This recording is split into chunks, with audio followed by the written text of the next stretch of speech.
Swastiastu.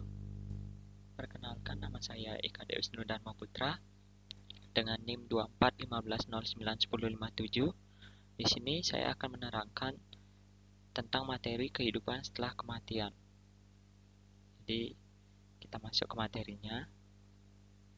Jadi ketika seseorang meninggal dunia, tubuh fisik mereka berhenti berfungsi.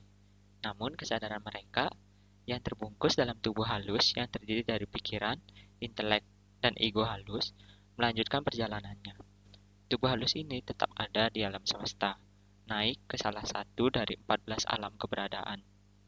Bumi adalah satu-satunya alam fisik, dan semua yang lain adalah alam halus, alam yang tak terlihat. Jadi kita lanjut. Ada 14 tingkat ekstensi, dibagi menjadi dua, yaitu 7 tingkat positif dan 7 tingkat negatif atau fatal.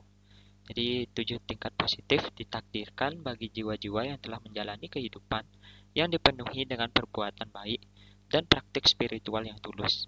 Semakin tinggi tingkatannya, semakin dekat jiwa tersebut dengan ilahi. Sedangkan 7 tingkat negatif atau fatal adalah ditakdirkan untuk mereka yang hidup dengan niat jahat atau mengikuti jalan spiritual yang menyimpang.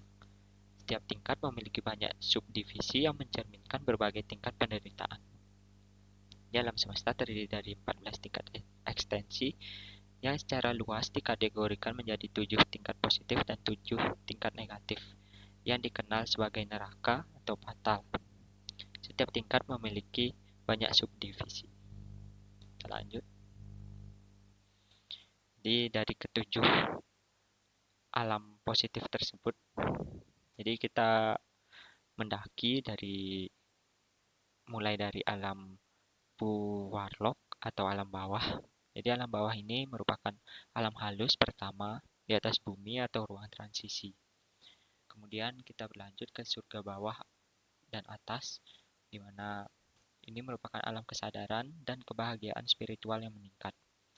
Kemudian kita menuju Maharlok, Janalok, dan Tapalok. Di alam ini merupakan alam yang semakin tinggi dengan tubuh halus yang lebih halus dan pengalaman spiritual yang lebih dalam. Dan yang terakhir kita mencapai Satyalok atau alam kebenaran, di mana alam ini adalah alam positif tertinggi sebagai tempat jiwa mengalami kebahagiaan spiritual murni tanpa pamrih serta ketenangan abadi. Kemudian 7 tingkat neraka. Jadi 7 tingkat neraka ini adalah alam negatif atau neraka, dimulai dari yang ringan hingga yang berat. Jadi ditentukan oleh dosa atau niat jahat individu selama hidup. Saat seseorang turun, penderitaan meningkat dan proporsi komponen spiritual satwa atau kemurnian dalam jiwa berkurang. Jadi 7 tingkat neraka ini akan meningkatkan penderitaan. Jadi setiap tingkatan neraka membawa tingkat siksaan yang lebih besar yang mencerminkan beratnya kesalahan seseorang. Kemudian sub bidang nara.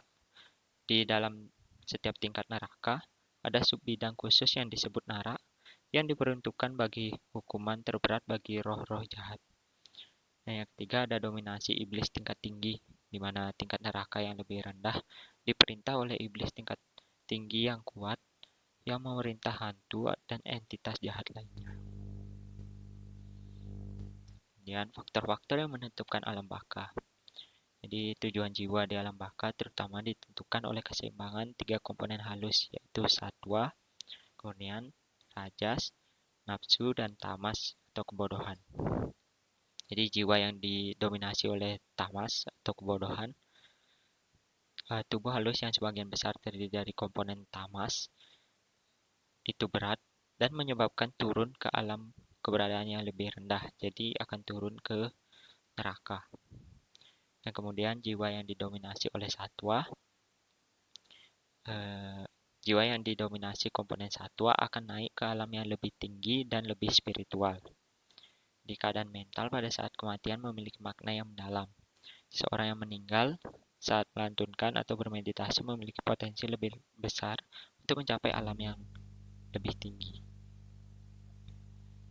Dan masa tunggu reinkarnasi. Jadi, setelah kematian, jiwa biasanya mengalami masa transisi sebelum dilahirkan kembali di bumi.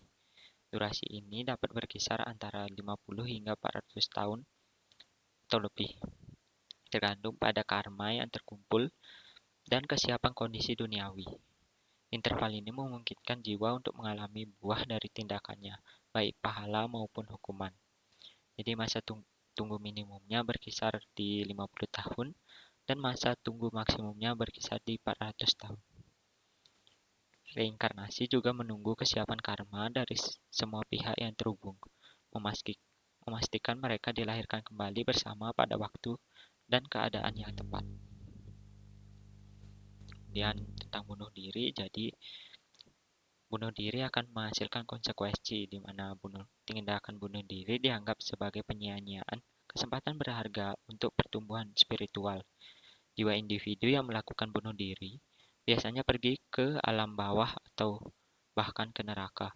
Jadi tergantung pada dosa yang terkumpul dan motivasi di balik tindakan tersebut. Jadi bunuh diri menimbulkan kerugian spiritual meskipun tidak separah menghilangkan nyawa orang lain. Namun demikian, tubuh halus seseorang yang melakukan bunuh diri mengalami penderitaan dan menghadapi kesulitan besar dalam perkembangan spiritualnya. Dari semua materi tersebut, kesimpulannya adalah alam bumi itu unik karena merupakan satu-satunya alam di mana pertumbuhan spiritual yang besar dapat terjadi. Dengan tubuh fisik, manusia memiliki sarana untuk melakukan tindakan nyata untuk membersihkan diri dari karma dan meningkatkan kesadaran spiritual mereka. Di alam lain seperti surga, maharloka, atau neraka, tidak ada kebebasan atau sarana yang cukup untuk pertumbuhan spiritual. Oleh karena itu, kehidupan di bumi adalah kesempatan emas yang harus dimanfaatkan semaksimal mungkin. Mungkin itu saja yang bisa saya sampaikan. Mohon maaf bila ada kesalahan kata. Saya tutup dengan Paramasanti. Om Santi.